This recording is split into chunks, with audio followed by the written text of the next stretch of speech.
Hello and welcome back to today's discussion. As you know, we had started this initiative about the current affairs discussion of various subjects. As you know, it is the turn of Indian economy, and today it is going to be the 10th discussion regarding that. So before we start, I have something share with you, something to share with you guys. From 1st of July, we are going to take up the static part to target the UPSC 2025.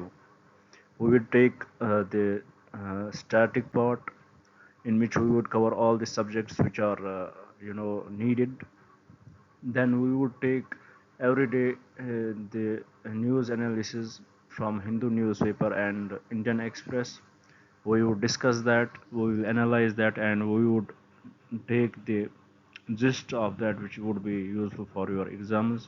And the most important thing what we are going to do is every day we will discuss 10 to 15 questions, uh, which would be a kind of you know quiz based, in which we would discuss 10 to 15 different questions based uh,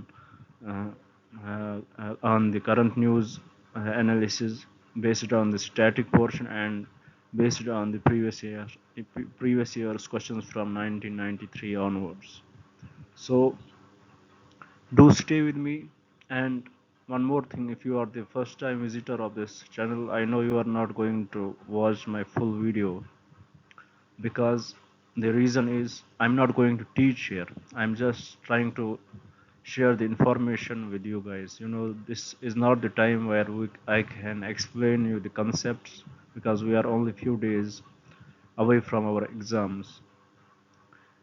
So what I'm trying to say you guys is that do subscribe this channel, and trust me, after 1st of July, you would like the content very much.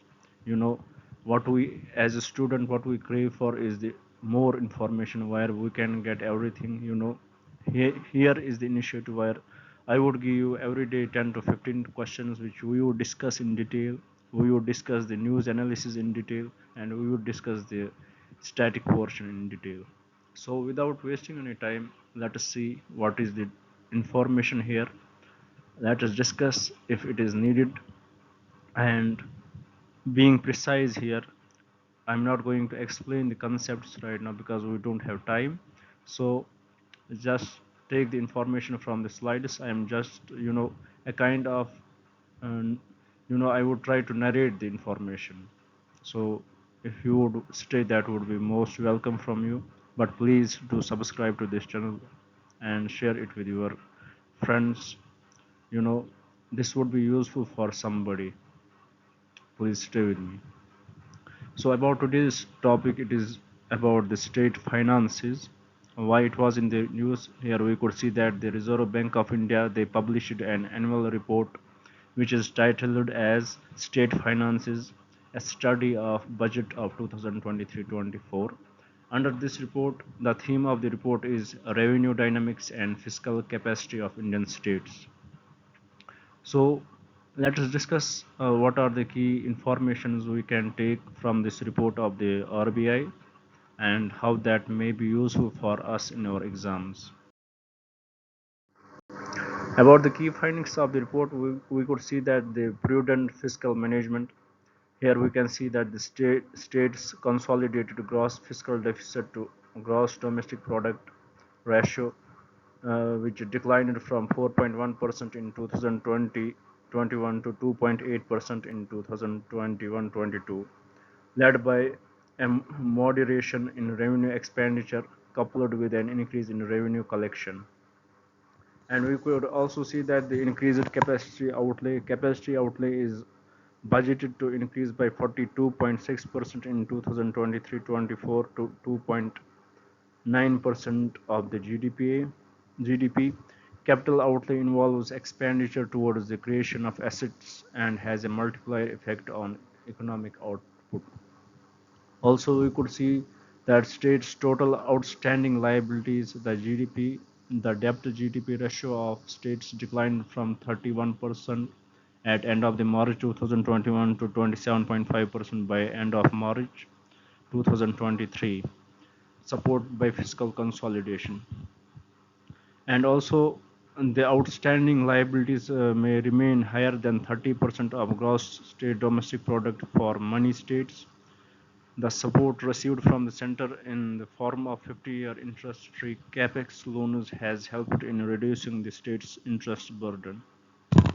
So, if we analyze this, this slide, we could find out the information here is that the fiscal gross fiscal deficit to GDP ratio, it is it has declined from 4.1%, which was in 2020-21, to 2.8%, which is in 21-22. Also, we have increased capacity outlay for the states, which is 42.6%, and that is when calculated with the GDP, it comes to the 2.9% in asset creation and others. And also, states' total outstanding liabilities, the debt to GDP ratio of states, it also declined from 31% at the end of March 2021 to 27.35%, almost 2.5%, 3.5% decline in debt to GDP ratio for the states. Moving forward, we can see that the market borrowing states dependence on net market borrowing, which had risen significantly in the past, declined to 76% in the budgeted GFD for 2023-24, which is gross in the budgeted gross fiscal deficit for 2023-24. Also, states' dependency on net market borrowings has declined as their loans from the center have increased. About increased tax buoyancy, the implementation of goods and service tax has led to increased tax buoyancy for the states. GST implementation has led to greater formalization of the economy, which is important for the perspective of expanding the tax base. Then we have committed expenditure that includes interest payments, administrative services, and pensions is expected to remain at 4.5% of GDP. Moving forward, we should know about these terms about gross fiscal deficit, what it is. It is a total expenditure minus the revenue receipts plus non-debt creating capital receipts. About non-debt creating capital receipts, or these are those receipts which are not borrowing and therefore do not give rise to debt. Examples are recovery of loan and the proceeds from the sale of PSUs. And net about net fiscal deficit, it is the gross fiscal deficit less than the net lending of the central government. Then we have a tax buoyancy here. A tax is buoyant when revenues increased by more than 1% for a 1% increase in GDP. These are the concepts which we study in static part, and I assume that you already know that. So moving forward, we have encasing committee recommendations. What were it is here before we further discuss it, I had collected these important, what might be important for your prelims exams, these slides. So try to gather this information. Here we have encasing committee recommendations. The combined debt to GDP ratio of the center and states should be brought down to 60% by 2023, which comprises of 40% for the center and 20% for the states. Also, the committee suggested incorporating escape clauses that allow deviations from the fiscal targets under specific circumstances, such as national security acts or national calamities, like in COVID times. It was we delayed from that. Now, the next topic of today's discussion is this special economic zones. Here, why we have to discuss it? Let us see what we can get from this topic. We can see here that the Ministry of Commerce and Industry, they had notified special economic zones Fifth Amendment Rules 2023 in the exercise of powers conferred by Section 55 of the Special Economic Zone Act 2005. About Special Economic Zones, Fifth Amendment Rules 2023. It amended the Special Economic Zone Rule 2006. The amendment rules allow the demarcation of a portion of the built-up area in an information technology enabled services as a non-processing area subject to conditions including repayment of tax concessions attributable to the area. The processing area in an SEZ is for the manufacture of goods or rendering of services. Also, we could see that the non-processing area is for supporting infrastructure. Demarcation of a non-processing area shall not be allowed if it results in decreasing the processing area to less than 50% of the total area or less the area specified. The business engaged in ITs and SEZ in a non-processing area shall not avail any rights or facilities available to SEZ units. What are the objectives of SEZ Act? We can see that generation of additional economic activity, promotion of export of goods and services, promotion of investment from domestic and foreign sources, creation of employment opportunities, and development of infrastructure facilities. These are the objectives of SEZ. What is the significance of amendment? It is we could see that increases flexibility in carrying out businesses in SEZs, protect the interests of both developers as well as occupiers of SEZ, and freed up space will lead to better utilization for a diversified set of occupiers. About special economic zones, we should know that it is SEZ. It is specifically delineated duty-free enclave deemed to be foreign territory for trade operations, duties and tariffs. Any private, public, joint sector or state government or its agencies can set up SEZ. SEZs have been established in several countries including China, India, Jordan, Poland, Kazakhstan, Philippines and Russia.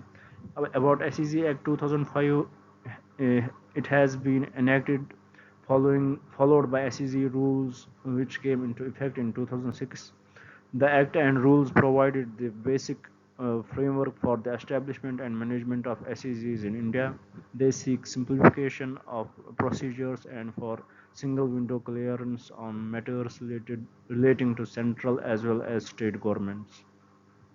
The area under SEZ covers a broad range of zone types including export processing zones, free zones, industrial estates, free trade zones, free ports, urban enterprise zones and others. Presently we have presently 276 SEZs are operational in India. Total exports from SEZs stood at 155.8 billion in 2022-23. These include 61.6 billion of goods and 94.2 billion of service exports. About incentives offered to SEZs, we have duty-free import, domestic procurement of goods for the development, operation and maintenance of SEZ units. We have exemption from central sales tax, service tax and state sales tax. These have now subsumed into GST and supplies to SEZs are zero, rated under IGST Act 2017. Other levies, if exempted by their respective state governments, and also supplies to SEZs are zero rated under the IGST Act 2017, and also single window clearance for central and state level approvals. SEZs in China versus India, we can see size in China, size of SEZ is big and accumulates itself in hundreds of hectares of land, whereas SEZs in India are not allotted as much land as those in China. So we could infer from what we could infer from here is that the SEZs in China are way bigger than ours. Location SEZs of China are mostly located on coasts and trade-friendly locations such as Hong Kong for better facilitation of import and export, whereas no such restriction is there in India. In India, we can implement it anywhere. We can make SEGs anywhere. About labor laws, foreign companies in Chinese SEGs enjoy flexibility in terms of labor laws as compared to India. We have more restrictive labor laws as compared to Chinese labor laws in SEGs, and also in infrastructure SEGs of China are well connected with the latest telecommunication network and latest means of transport, which is lacking in India. Now, let's move to the third important topic of today's discussion. It is about the leveraging diaspora finances. Here we have a World Bank report which we could see here. Let's discuss about it. Let us see what is the information which we can take from it. And I hope you are still with me if anybody of you is. And you know, I always say if you don't like, the way I am explaining it. Basically, I am not explaining it, I am just delivering it. So, at least you can do one thing, you can pause the video and read this PDF, PPT. This would be very useful for you if you had not at all covered your, current affairs. So, about this leveraging diaspora finances, here we can see that the World Bank recently released an annual report which is Migration and Development Brief Leveraging Diaspora Finances for Private Capital Mobilization. What are the key findings of it? We could see that the global remittances flows are estimated at 860 billion in 2023. This is an increase of 3% from the previous year. So the global remittances which a country gets from, for example, as we live in India, we get remittances from the different countries, and the maximum remittance which we get from is from USA, then after Saudi Arabia. As the diaspora living there, Indian diaspora, they send money to their families, friends, or their business in India. So that is the remittances. Here we can see that the global remittances flows are estimated at 860 billion in 2023, and it has increased by 3%. We can see that the remittances to low and middle income countries estimated to reach 669 billion at 3.8% in 2023.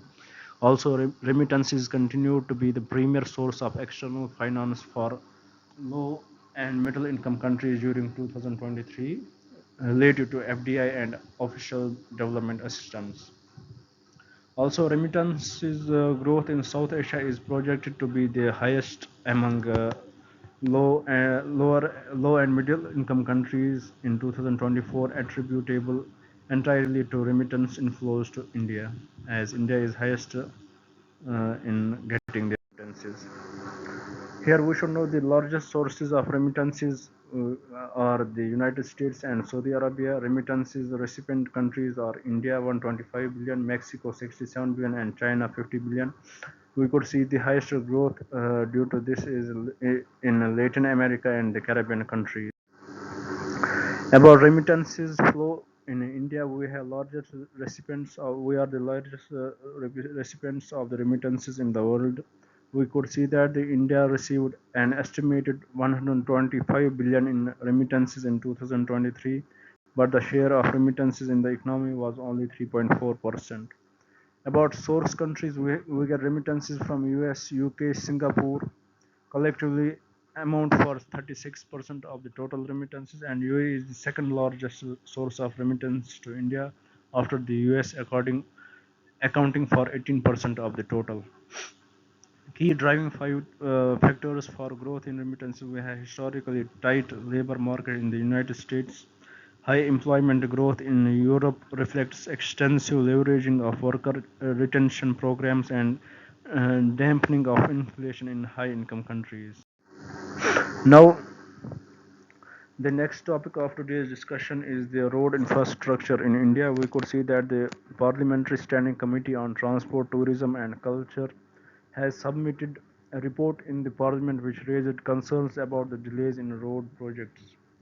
What are the issues associated with the road projects? We could see that delay projects, several projects are delayed due to various issues such as delay in land acquisition, tree cutting, utility shifting, unseasonal rainfall, local agitation, forest clearance, and subsequently pandemic such as COVID-19.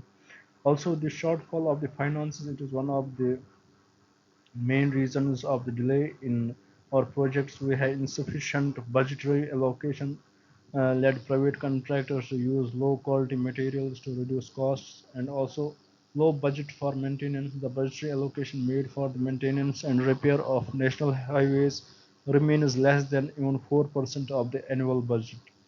And here we can see that the Niti Aayog advocates that India should begin by earmarking 10% of its annual budget for roads and highways for maintenance to move towards the developed country norm for earmarking 40% to 50% of the budget for roads and highways for maintenance. So here we could see that in developed countries they have 40 to 50% of the budget which is for this road and infrastructure. Among that, 40 to 50% is for the maintenance only. Also, we can see the damage environment. Road construction, especially in mountains and Himalayas, frequently alters drainage network, induces deforestation, increases vehicular traffic contribute to vehicular traffic contributes to air and noise pollution, disrupts wildlife habitats, affects the fertility of soil and others. For instance, we have the Char Dham Road project resulted in forest loss. About 508.66 hectares of forest area would be devoted for non-forestry purposes, and 33,000 to 43,000 trees would be cut down to build roads. And in safety, we have most road accidents occur due to bad road engineering, lack of service roads alongside national highways, poor road infrastructure with inadequate lighting, potholes, lack of awareness about traffic rules, road safety measures, presence of stray cattle and animals on national highways.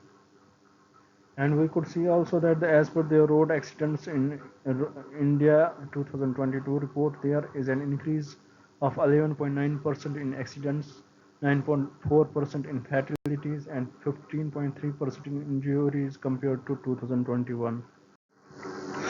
What are the importances of the road development? We could see from this slide that it promotes trade and commerce by reducing transportation costs and time. It promotes tourism by providing access to scenic destinations, historical sites, and cultural attractions.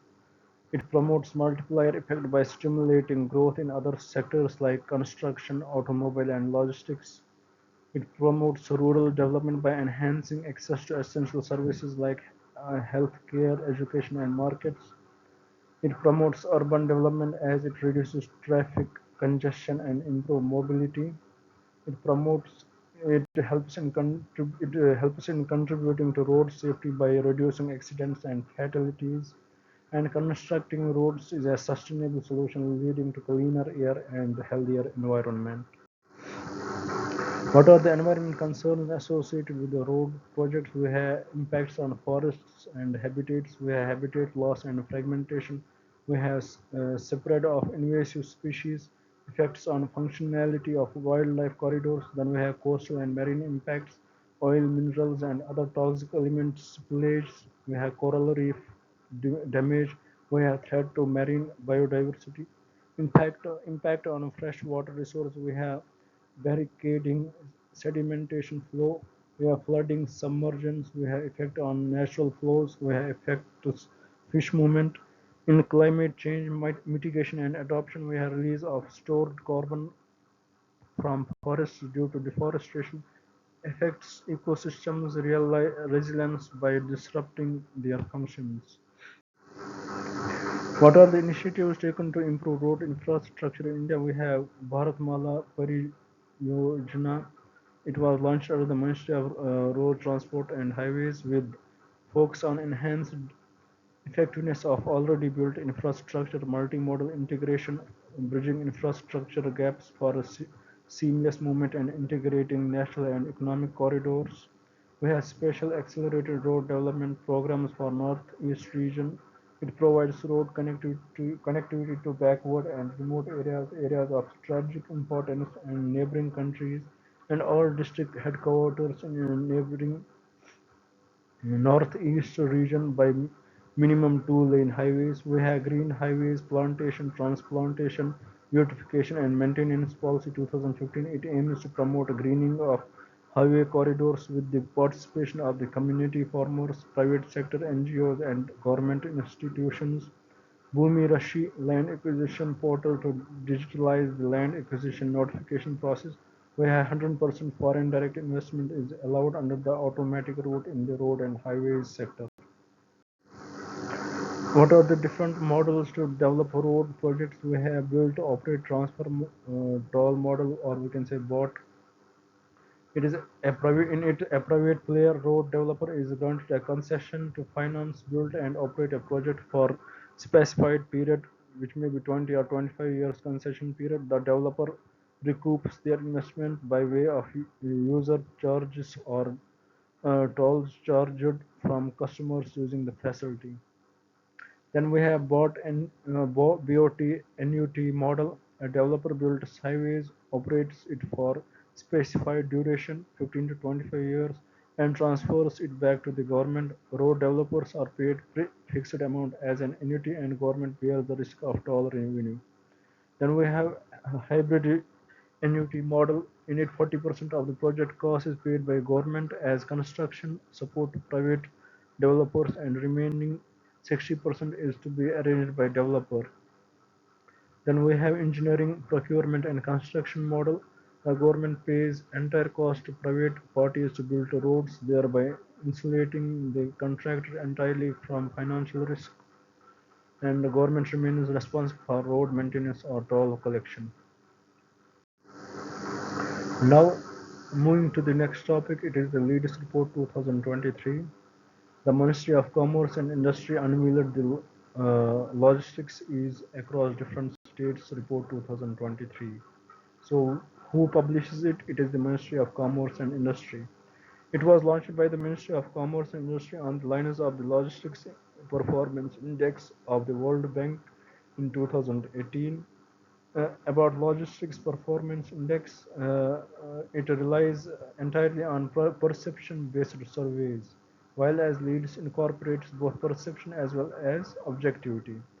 India ranks 38th out of 139 countries in logistics performance index. Lead ranks states and UTs on the efficiency of their logistics ecosystem.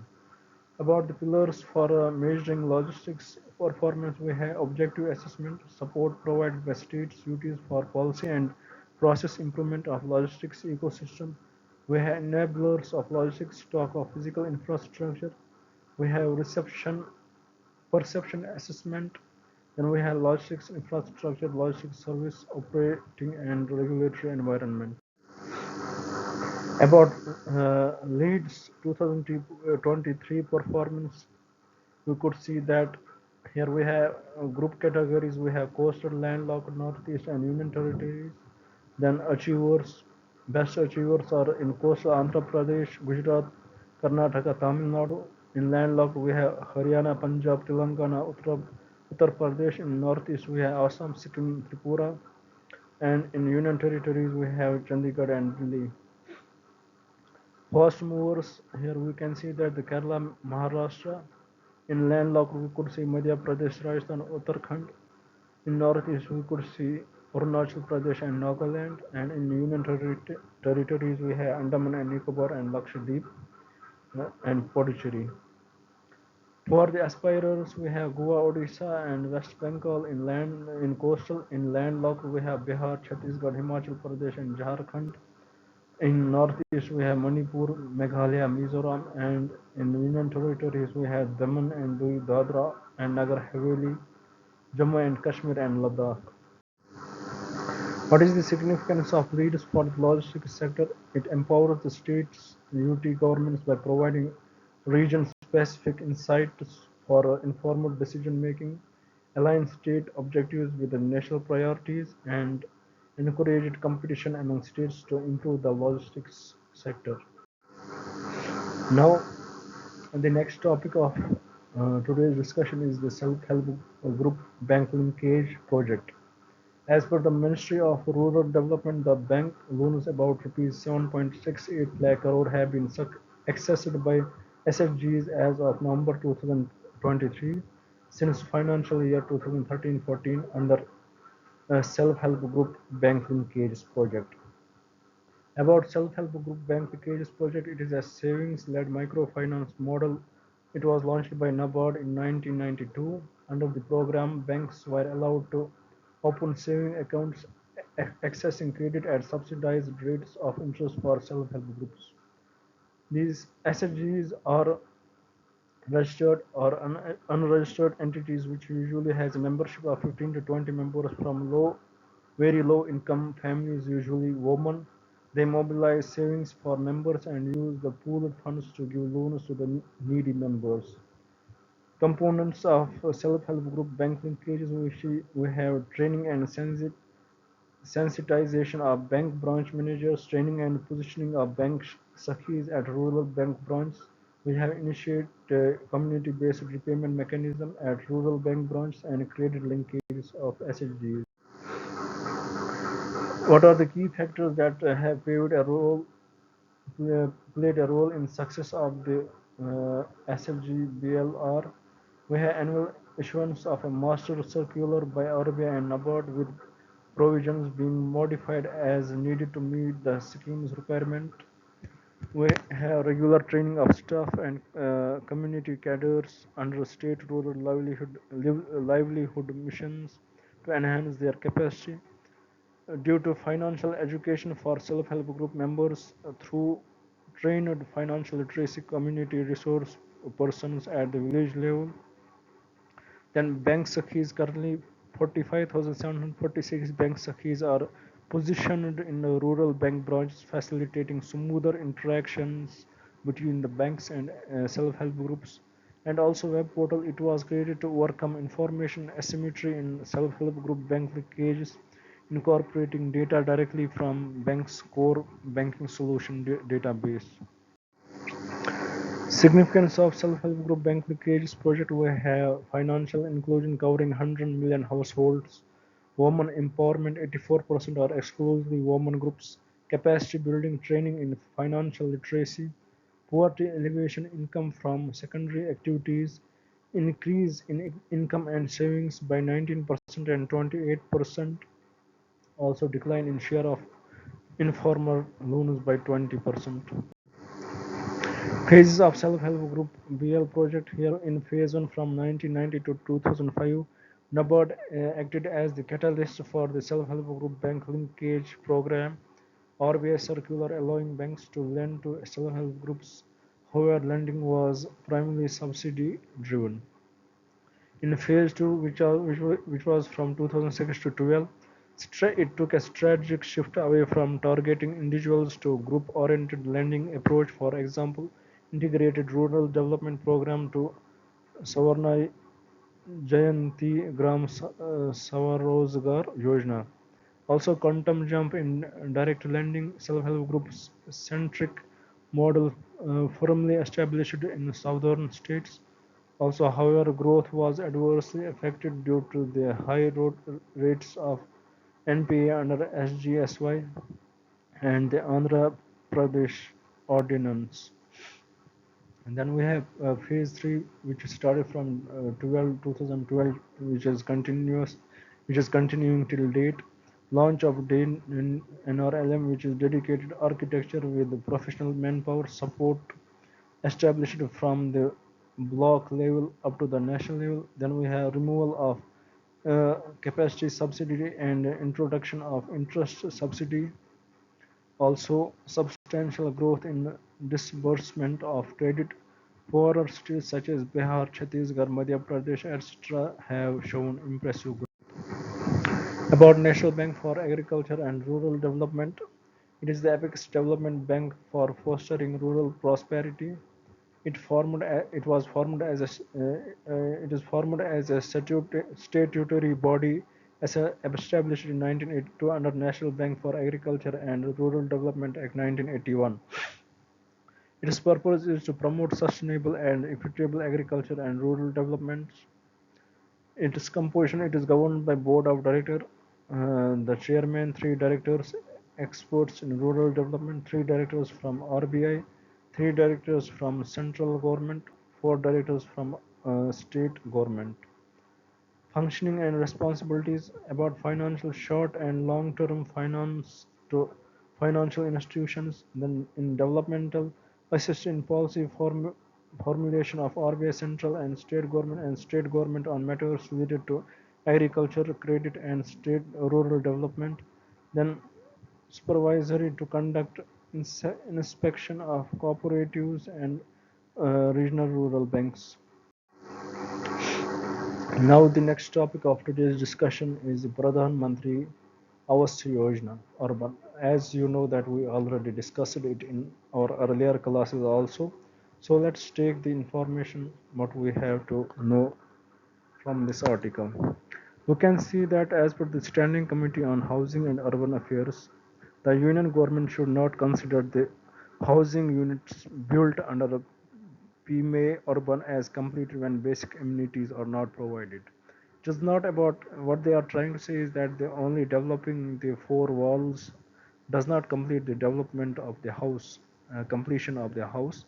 It requires everything which is necessary for a house to be the living place. Like there should be water should be available, food should be available, and all that stuff.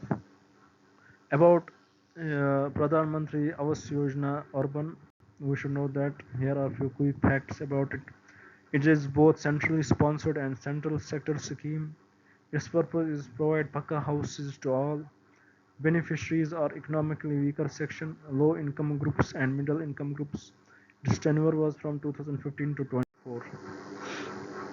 What are the concerns associated with the Pradhan Mantri Awas Yojana Urban? Here, delay in completion. We have financial strain on state duty due to COVID pandemic, lack of coordination between government agencies and suitable land for construction houses, difficult terrain availability of construction material, labor and climate hazards, focus on innovative technologies, for example, disaster resilient construction technologies affecting the pace of completion of houses.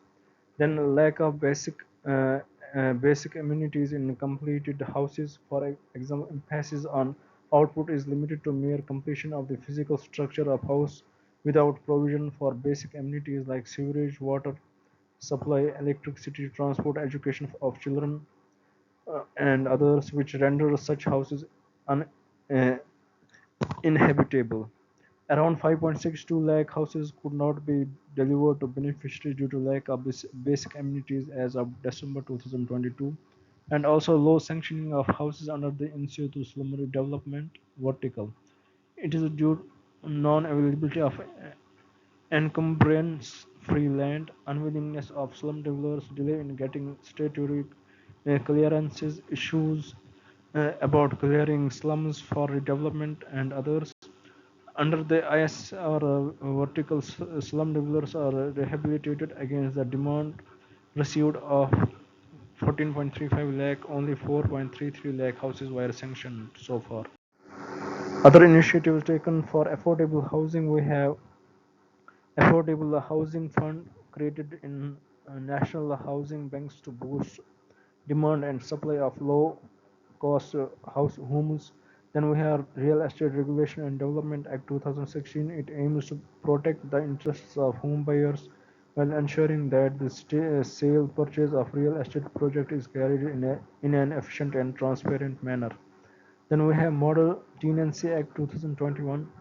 About Model Act, it requires the landlord and tenant to sign a written agreement which specifies the rent, period of tenancy, and other related terms.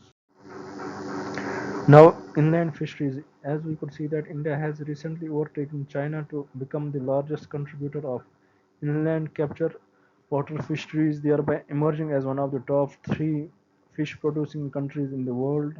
About inland fisheries, Inland fisheries refers to the harvesting, management, and conservation of fishes, generally in freshwater bodies such as rivers, lakes, reservoirs, ponds, and other etc.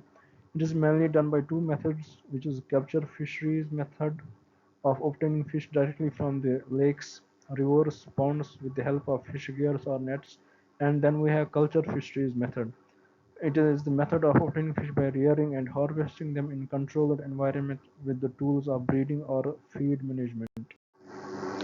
Types of inland fisheries we have tanks and ponds. Culture-based fishery is predominant and offers huge potential as India has 2.36 million hectares of tank and ponds. Brackish and saline aquaculture, mainly used in shrimp aquaculture and also to transform wasteland to wetlands. Then we have cold water fisheries. Himalayan states offer an unique opportunity for promotion of omega packed trouts. Then we have ornamental fisheries. India having diverse greater than 195 varieties of fishes. They can be reared and marketed for their beauty and exotic characteristics. Then we have cage culture in reservoirs can help in promoting culture-based fisheries in small and medium reservoirs. And then we have riverine fisheries with numerous rivers or river ranching can be used for conservation of indigenous fisheries, resources and restoration of natural productivity. About here in this graph, we could see that how inland production of fisheries had increased as compared to marine production. We can see 2000 from 2000 onwards, inland fish production started seeing a peak in India. Inland fish production has doubled over the past 9 years to 131 lakh tons. This is the last slide of today's discussion. What is this strategic in intervention for sustainable growth of inland fisheries? Here we could see value addition of fish by small and micro enterprises, then enabling policy framework, promotion of fisher community institutions, infusion neoteric techniques and technologies, and promoting sustainable and responsible and fisheries value chain and integrated supply chain management. This is the strategic intervention for sustainable growth of Indian fisheries. So, guys, I hope you stayed with me, which is least likely to happen. I know I'm talking to myself right now. So, if anybody stayed so long, I'm very much thankful to you guys. And trust me, from the 1st July, you would like the initiative. You will get free coaching, a kind of free coaching from here. From 1st July to 1st April, we would complete the static portion.